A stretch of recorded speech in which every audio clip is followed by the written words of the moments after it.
So hello and welcome everyone. तो आज हम लोग दोबारा से आ चुके हैं सोलो लेवलिंग रैग्नारॉक के लेटेस्ट चैप्टर को लेकर, जो कि है चैप्टर नंबर 59। चैप्टर के स्टार्टिंग में हम लोग को दिखाया जाता है सुओ का लेवल अप होते हुए नोटिफिकेशन, और तभी हावन डॉग्स के बॉडी के सामने यहाँ पर सुओ को खड़ा होते हुए दिखाया जाता है। और यहाँ पर सुओ उसको देखते हुए कहने लगता है इस बंदे को बिना शैडोज की के भी मेमोरी याद आ चुका था। क्या सब इसलिए क्योंकि वो मेरे फादर को इतना ज्यादा हेट करता था। और तब ये पर शो बेरू से कहने लगता है शैडो सोल्जर्स बनना कितना अच्छा लगता है। और ये बार बेरू कहने लगता है इससे अच्छा कुछ हो ही नहीं सकता। अगर किसी का डेथ हो जाता है उसके बाद भी लॉयल रह के उसके लिए फाइट करना एक काफी ज्यादा मजेदार है। ऐसा लगता है कि जैसे अंदर से सोल तो जा चुका है, लेकिन उसका जो लॉयलिटी है वो उस मास्टर के रह जाता है, और जो कर्मा होता है वही बॉडी में बच जाता है। और अभी शोहान उसके करीब जाता है और कहने लगता है राइज, और हम लोग को दिखाया जाता है वो फेल्ड हो जाता है। और यहाँ पर सो कहने लगता है जैसा कि तुमने कहा था तुम रेजिस्ट करोगे, और वो दोबारा से ट्राई करने लगता है। और हम लोग को दिखाया जाता है वो दोबारा से फेल हो जाता है। अब सो के पास सिर्फ एक ही चांस बचा रहता है। और अब बेरू गुस्सा हो जाता है और कहने लगता है ग्रीट, तुम्हारी हिम्मत कैसे हो सकती है लॉर्ड की बातें ना मानने की। और सो अब उसके बॉडी को टच करते हैं और कहने लगता है जितना रेजिस्ट करना चाहते हो कर लो, तुम चाहे कितना भी हेट्रेट करो, मेरा बस एक ही मकसद है ताकतवर बनना, और जिसके लिए मैं तुमको समन जरूर करूंगा।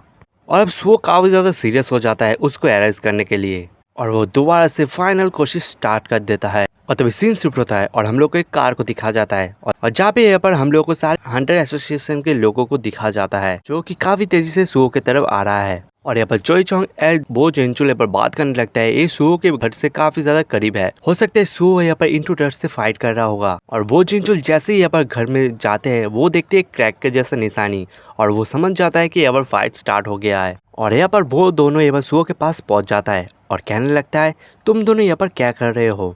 और यहाँ पर सुओ मनी मन में सोच रहा होता है आखिरकार इन दोनों को सिचुएशन के बारे में पता चल ही गया। अब वो जेंचुल यहाँ पर कहने लगता है सुओ क्या तुम सेफ हो, हम लोगों को पता चला कि यहाँ पर फाइट हुआ है, और क्योंकि हम लोगों को पता चल चुका है कि यहाँ पर हावन डॉग्सू का था। अतः शो कहने लगता है हाँ फाइट तो स्टार्ट हो गया था लेकिन अच्छा ही हुआ।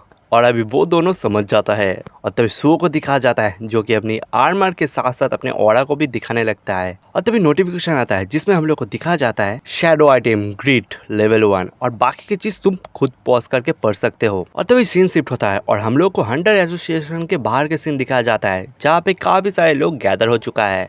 और तभी उस रूम से एक बंदा बाहर आता है और कहने लगता है पहले मुझे काफी अच्छा लगा था लेकिन मैं सिर्फ एक डी क्लास का हंटर हूँ। और उसके पास जो था वो कहने लगते भले ही डी रैंक का आदमी हो लेकिन तुम माइनिंग की काम तो आ सकते हो। और तब एक पर्सन को दिखाया जाता है जो कि सारी चीज को यहाँ पर नोट कर रहा होता है, और वो कहने लगते हैं अभी तक यहाँ पर 4 D class and 2 E class के हंटर्स आ चुके हैं। और तभी वो कहने लगता है अब टाइम आ चुका है मेरे जैसे विनर का अपेयर होने की। और तभी उसका नाम दिखाया जाता है जो कि होता है किम पासियो, और वो कहने लगता है मुझे इस क्लास तो नहीं चाहिए लेकिन ए क्लास या बी क्लास होगा तो भी चलेगा, लेकिन चाहे जो भी मिले मैं एक्सेप्ट कर लूंगा। और तभी एक लेडी आता है और कहने लगता है अगले मेजरमेंट के लिए जो है वो रेडी हो जाए। और तभी वो सुओ को देखते हुए कहने लगता है प्लीज इस बंदे का ई क्लास का रैंक मिल जाए। और तभी दिखा जाता है किम पांसियोक की जो लेवल है वो ई क्लास का ही है, मतलब उल्टा ही हो जाता है उसके लिए। और कोरिया में आ चुका है एक नया एस रैंक हंटर्स जिसका नाम है संग सुहो। और सभी लोग हैरान हो जाता है कि एक रियाकेन बंदा जो कि एस क्लास रैंक हासिल कर चुका है। और सभी रिपोर्टर यहाँ पर सुहो से पूछने लगता है कैसा लग रहा है एक एस रैंक हंटर्स बनने के बाद। और तभी बो चेंजुल को दिखा जाता है जो कि दूर से ये बस सुओ को देख रहा होता है। और तभी जोई चोंग यहाँ पर टेबल पे बैठा होता है एंड टी पी रहा होता है, और वो कहने लगता है जैसे कि सुओ ने कहा था वो वैसा करके दिखाया। और तभी हंटर बेओ कहने लगता है ऐसा लगता है वो बहुत ही जल्दी एक नेशनल लेवल हंटर भी बन जाएगा। और तभी उन लोगों को प्लान को दिखाया जाता है जो कि होता है सारे फील्ड इंजन को क्लियर करना, और सारे गिल्ड के हंटर्स को भी इकट्ठा करना, और फाइनल सारे नेशनल लेवल हंटर्स को इकट्ठा करना। और वो लोग कहने लगते हैं ये सारी चीज सिर्फ और सिर्फ सुओ के लिए हम लोग को करना ही पड़ेगा। और तभी हंटर व्यू कहने लगते हैं हम लोग तो यहाँ पर तैयारी कर रहे हैं लेकिन जो इटरिम है वो भी यहाँ पर शांत नहीं बैठेगा। और तभी जोई चोंग कहने लगता है जो स्टार फ्रेगमेंट्स में है वो काफी ज्यादा इवॉल्व कर चुका है, और अब वो लोग हम लोग के इन्वेस्टिगेशन से ऐसे बच रहा है जैसे उन लोग को हम लोग के बारे में सारे कुछ पता है, जैसे कि वो हम लोग के बीच ही कहीं मौजूद है। जिस आदमी से हम लोग डीलिंग कर रहे हैं वो कोई मामूली इंसान नहीं है, हम लोग जितना सोच सकते हैं वो काफी ज्यादा उससे भी होशियार है। और तभी पार्थो जिन को दिखा जाता है जो कि यहाँ पर शो को देख रहा होता है लेकिन विदिन ए सेकेंड वो वहां से गायब हो जाता है, और वो अपना पोर्टल ओपन करता है और उसी जगह पे पहुंच जाता है जहाँ पे सारे के सारे स्टार फ्रेगमेंट के लोग काम कर रहा होता है। और इतने कहने लगता है सभी लोग मेरे पास आओ, और यहाँ पर सारे के सारे लोग वहाँ पर मौजूद यहाँ पर उसके सामने चला आता है और यहाँ पर वो सोचने लगता है ली मियंसन के बाद कोई ए रैंक हंटर्स नहीं है जो स्टार फ्रेगमेंट को और भी ज़्यादा ताकतवर बनाए। लेकिन प्रॉब्लम ये है कि स्टार फ्रेगमेंट इतना ज़्यादा इवॉल्व नहीं हुआ है कि किसी एस रैंक को मैं सर्वेंट बना पाऊँ। और अब जो संग सू एक एस रैंक हंटर्स बन ही चुका है तो वो और भी ज़्यादा मेरे ऊपर जो है नज़र रखना स्टार्ट कर देगा और वो तो मेरे साथ टेरिटरी कॉन्टेस्ट गेम भी खेल चुका है। और अब जब सू पूरी कोरिया के हंटर्स को रिक्रूट करने जा रहा है और अभी सू को अगर फाइट के लिए मैं चैलेंज करूंगा तो यहाँ पर बहुत ही ज़्यादा कम चांसेस है कि मैं इस फाइट को जीत पाऊँ। और वो काफ़ी ज़्यादा एक्साइट हो जाता है और कहने लगता है बस अगर वो फोर्थ पीस मेरे पास आ जाए एक बार तो पूरी डार्कनेस यहाँ पर पूरे ऑथोरिटी के ऊपर रूल करने लगेगा। और मैं संग सू को पर्सनली काफ़ी ज़्यादा हेट भी करता हूँ। और वो कहने लगता है फोर्थ पीस बहुत ही जल्द आने वाला है।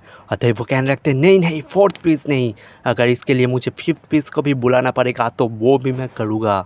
फिर भी मैं इस गेम को हारने नहीं दे सकता, मैं इस गेम को जीत कर ही रहूँगा। और तभी तुरंत पीछे से आवाज आता है पार्क दो जिन और तभी पीछे एक लड़की को दिखा जाता है और वो कहने लगता है मैंने नहीं सोचा था कि हम लोग एक डेंजन के अंदर मिलेंगे। और तभी वो यहाँ पर सिचुएशन को थैंक्स करता है और कहने लगता है अच्छा हुआ मैं अपने ग्रुप से अलग हो चुका है। अतः वो लड़की काफी ज्यादा एक्साइटेड हो जाता है और वो पार्थ जिन को कहने लगता है क्या मैं तुम्हारे साथ बात कर सकते हो। और ये बात कहने के साथ साथ ही यहाँ पर जो है इतरिम होता है वो यहाँ पर उसके ऊपर पावर से हमला कर देता है। ऐसा कोई भी नहीं है जो यहाँ पर इजिली आ सकता है और मेरे से बात कर सकता है, आखिर तुम हो कौन।